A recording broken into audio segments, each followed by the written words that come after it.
Hi all, I'm Kalana Gunawardana and this is Ashan meegoda. We are from Victoria University.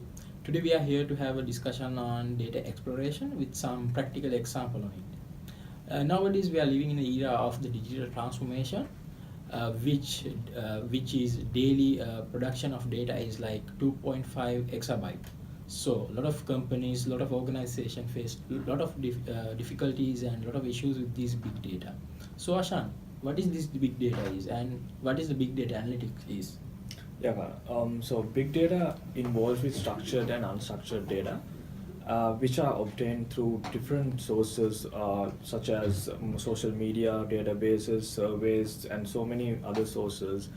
And on the other hand, big data analytic is the process of examining large and varied data sets to uncover hidden patterns, trends, and other correlations that can help an organization to make better decisions. Okay, now we just had a look on what the data analytics is. So today our main topic was data exploration. So what is the relationship between data exploration and data analytics? Yes, data exploration is part of data analytics, and it is the first step in data analytics, and it typically involves with summarizing main characteristics of the data sets. Um, there are many softwares available for data exploration these days, but however, are gonna focus on R programming language. R programming language is an open source scripting language for predictive and data visualization, and it includes several functions that supports predictive and data visualization, such as modeling, statistics, and clustering, and many more other visualization techniques. Ashan, if there's a person who's not much familiar with the data exploration, what are the steps he can get into to get to know about data exploration from the data set? Yes. As a data analyst, there are different steps that a person takes to explore data in a data set. So the first step is to load the data into the system. As you know, there are several formats available these days, and to get those formats into a standardized format is very important. So which is done by R programming, and then the next step is to sort that data to make sense out of the data, and then that data needs to be visualized in order to have a better representation. So data visualization is one of the most important areas.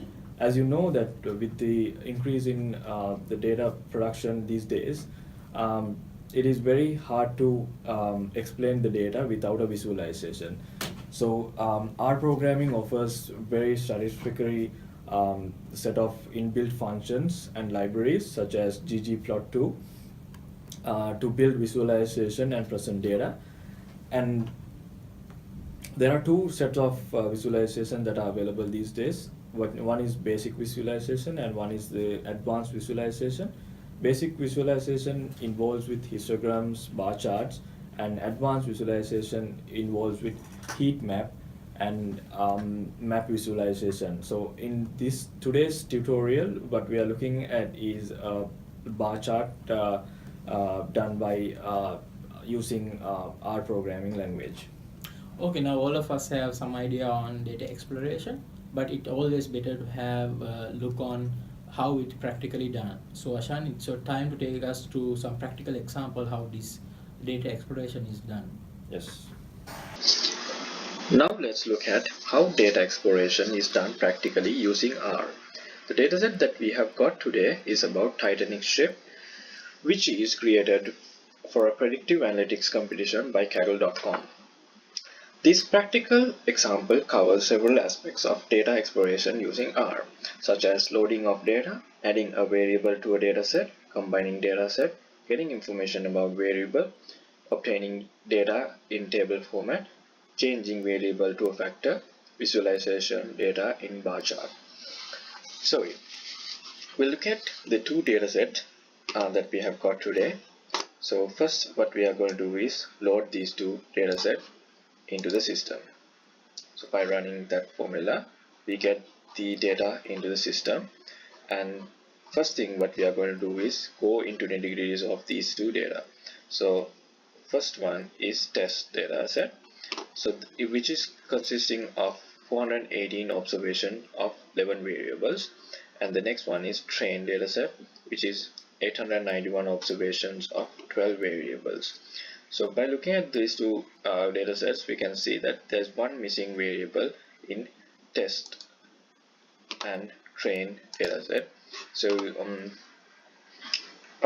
if we look at the test data set, there is the survival data set is missing in test data set. So the first task that we are going to do is add that survival variable to the test data set. So by running this formula, we can add that and get into a test survived dataset which has 12 variables here. Alright, so the next step is combining this dataset into one combined dataset, which is called data combined. So run this one, and then we get a data combined dataset which is consists of 1309 observations of 12 variables. Alright, so the next step is to look at the variable information. When we look at the variable information, it has some unique characteristics based on the nature of information given. So for example, passenger ID is known as an integer. So each information has its own unique character. Alright, so the next step is to changing variable to factors. Why we are doing is this because factors are a way of encoding numeric or character data into a discrete data type that then can be used to be effective in data science and machine learning activities. So these are the data that we have chosen to make it as characters. So when we run this one, we made them characters. So if we run this one variable information code again, we can see that the ones that we have selected to be factors have become factors. Alright, so moving further on to see some relationship between data, we have chosen survival and P class to get a table view in order to see whether there is a relationship. However, with this format, you can't see whether there's a actual relationship or not. So what we're going to do next is put it to a visualization using a bar chart so that we can get a clear understanding of the data. Alright, here we have got a bar chart which shows the P class and the total people who have survived and not survived in the Titanic ship. So red color represents the people who have not survived, blue color represents the people who have survived. So here in when we look at third class, people who have traveled in third class have a less probability of survival, whereas people who have traveled in first class have a high probability of survival, which has a direct link and a connection which will help us to predict the missing variables in the test data set. So with that, we conclude the practical example. Okay, hope you all have some understanding on theoretical and practical aspect of data exploration. So thanks for watching our video. Thank you.